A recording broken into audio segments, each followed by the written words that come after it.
سورہ بقرہ چونکہ مدنی صورت ہے اور مدنی صورت میں زیادہ تر احکامات ہوتے ہیں، اور مکی صورت میں ایمان یقین کی بات ہوتی ہے، توحید رسالت آخرت کے تذکرے ہوتے ہیں، گزشتہ اقوام کے واقعات ہوتے ہیں، لیکن مدنی صورتوں میں زیادہ تر احکامات ہوتے ہیں۔ تو ہم پڑھ رہے ہیں سورہ بقرہ کو، سمجھ رہے ہیں، اور یہ مختصر خلاصہ تفسیر کا حلقہ ہے جو ماہ رمضان میں لگایا جاتا ہے۔ پھر سورہ بقرہ کی آیت نمبر 91 سے اللہ رب العزت نے ارکان اسلام کے جو ارکان ہیں ان کے بارے میں ارشاد فرمایا۔ آیت نمبر 96 میں اللہ فرماتے ہیں اسلام کے ارکان میں جو اہم رکن ہے حج، اللہ چاہتے ہیں کہ پوری دنیا سے مسلمان سال میں ایک بار مساوات کا عملی مظاہرہ کرتے ہوئے بلد حرام میں جمع ہوں اور وہاں اس کے بتائے ہوئے طریقے کے مطابق حج کے مناسک اور اعمال ادا کریں۔ تو حج کا احرام چونکہ چند مخصوص مہینوں میں باندھا جاتا ہے، ہاں البتہ عمرہ پورے سال میں کسی بھی وقت کیا جا سکتا ہے، تو حج کے دنوں میں تجارت اور خرید و فروخت جائز ہے۔ زمانہ جاہلیت میں مشرکوں نے بہت ساری رسوم اور بدعات کا اضافہ کر لیا تھا، جن میں سے ایک یہ تھی کہ قریش اور مزدلفہ میں ہی ٹھہر جاتے اور میدان عرفات میں جانا اپنی توہین سمجھتے تھے۔ انہیں حکم دیا گیا کہ وہ بھی عام لوگوں کی طرح عرفات جا کر واپس آئیں اور اپنے لیے کوئی الگ سے تشخص ثابت نہ کریں۔ یوں ہی مشرکین جو تھے وہ منی میں جمع ہو کر اپنے آباء و اجداد کے فخریہ قصے بیان کیا کرتے تھے، تو انہیں بتایا گیا کہ یہ آباء و اجداد کی بجائے یہاں اللہ کا ذکر کرنا ہے۔ تو حج کے بارے میں ساری بات یہاں پر حج کے احکامات کے بارے میں بتایا گیا، آیت نمبر 196 سے 220 تک۔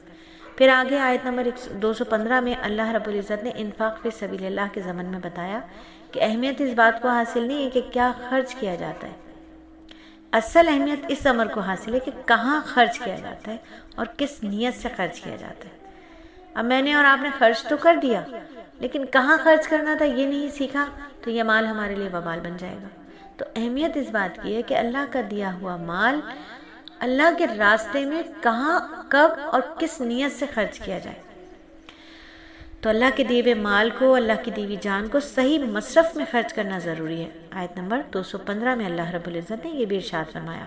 پھر آگے اللہ رب العزت نے آیت نمبر 217 میں ارشاد فرمایا کہ جو شخص مرتد ہو جائے اس کے سارے اعمال باطل ہو جاتے ہیں اور وہ جہنم کا حقدار ہو جاتا ہے، اور دنیا میں اس کی یہ سزا ہے کہ اگر وہ سمجھانے کے باوجود باز نہ آئے تو اسے قتل کر دیا جائے۔ مرتد ہونا یعنی جو شخص مسلمان تھا اور اس نے مسلمان ہونے کے بعد کسی اور دوسرے مذہب کو اپنایا، اس کے لیے یہ بتایا گیا کہ جو شخص مرتد ہو جائے اس کے سارے اعمال ہی ختم ہو جاتے ہیں، سارے اعمال باطل ہو جاتے ہیں، وہ جہنم کا حقدار ہو جاتے ہیں۔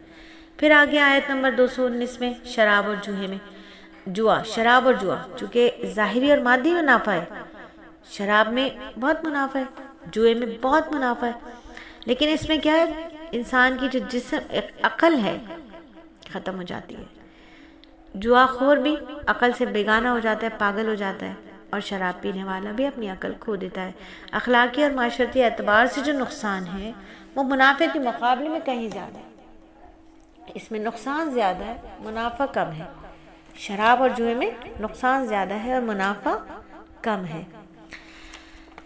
تو اس کے بارے میں بتایا گیا کہ یہ معاشرتی اعتبار سے نقصان دہ، منافع کے مقابلے میں اس کا نقصان بہت زیادہ ہے۔ رسول اللہ صلی اللہ علیہ وآلہ وسلم نے تو شراب کو ام الخبائث یعنی خباثت اور گناہوں کی جڑ قرار دیا ہے، ماں قرار دیا ہے۔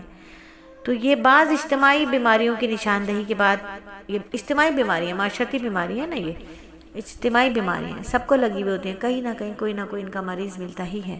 پھر اس کے بعد جو آیات ہیں وہ خانگی مسائل پر ہیں۔